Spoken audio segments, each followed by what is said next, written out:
نبی علیہ الصلوۃ والسلام سره مزاربه چا کړو؟ حضرت خدیجه رضی الله عنها.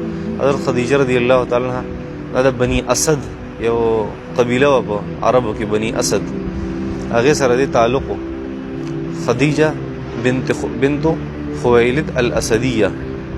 دا زنانه ډېره زیاته هوښیاره وه او ډېره زیاته سمه ښځه وه او ډېره باحیا ښځه وه.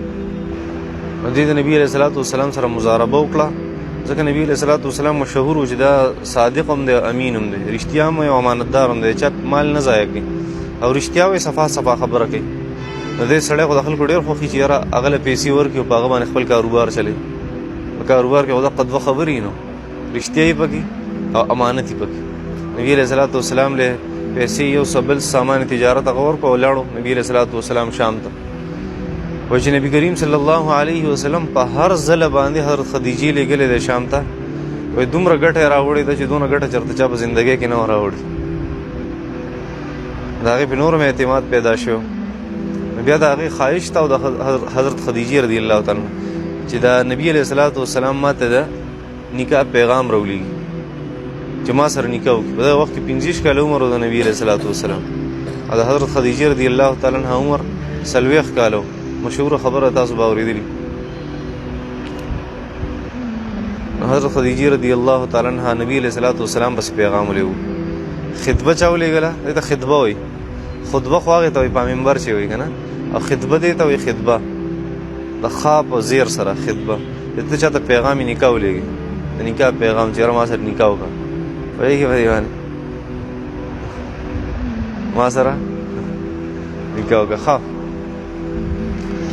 نبی کریم صلی الله علیه وسلم خپل تره ته وي ابو طالب صاحب ته، او ابو طالب صاحب هلته لاړو او نبی کریم صلی الله علیه وسلم نکاح یې وتړله.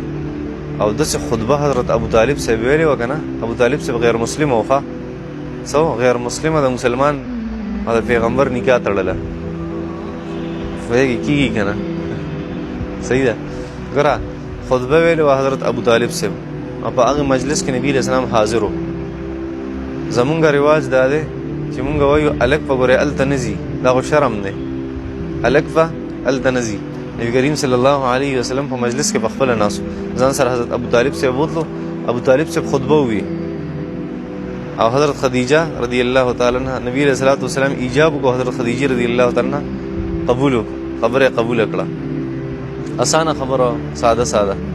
حضرت ابو طالب صاحب خطبه ویلې په ورځ باندې چې زما د شهزاد غوندې کې مولیاني که نه، هغه شان خطبې باندې پوهېږي هم نه صحیح ویل، خو له غټه خبره ده هغه شان خطبه ویل. حضرت ابو طالب صاحب وفرمایل که نه چې مونږ زه د هغې الله جل شانو شکریا ادا کوم کوم الله جل شانو چې مونږ د ابراهیم علیه السلام په نسل کې پیدا کړو او د اسماعیل علیه السلام د تخم نه پیدا کړو او مونږ یې په بني مضر کې پیدا کړو او مونږ یو هاشمي قریشي خاندان الله جل شانو جوړ کړو. او د هغې الله جل شانو شکریا ادا کوو کوم الله جل شانو چې مونږ د بیت الله شریف مشران پیدا کړو، هغې مشران یې جوړ کړو، د حاجیانو خادمین یې جوړ کړو. او زما دا وراره چې اوس زه نکاح کوم محمد بن عبدالله، دا تاسو ته پته شته د ده سره مال و دولت ډېر زیات کم دی، د مال و دولت هېڅ حیثیت نشته، ختمېدونکی دی. دا خطبه ده ګوره د حضرت ابو طالب صاحب، دا د ده سره مال و دولت ډېر کم دی.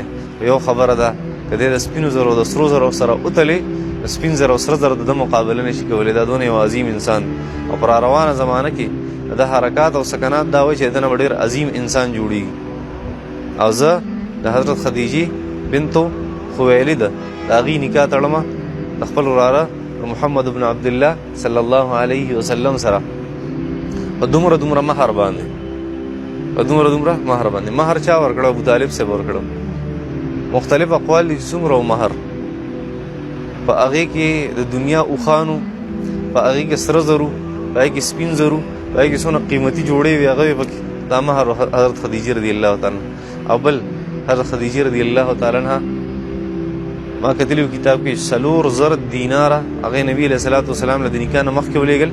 4 دینار د سرو زرو 4,000 دینار یې وله ولېږل نبي علیه الصلاۃ والسلام له چې دا واله اته چې کله نکاح تړې ما سره نو دا به پکې مهر کېږي، دا ستا شو، ته به بیا ما لکه مهر مقرر به کړي.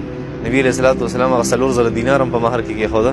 حضرت ابو طالب صاحب دې ته ضرورت هم نشته چې دې څونه وایي، که دې وایي چې دومره سره زر سپین زر را الله کې حضرت خدیجه ورسره وتلې بل طرف ته هغه به هم زه وکړم د خپل وراره دپاره، ځکه زما وراره ډېر عظیم انسان دی، بهترین انسان. دا نکاح وشوه د نبي علیه السلام د هغې سره.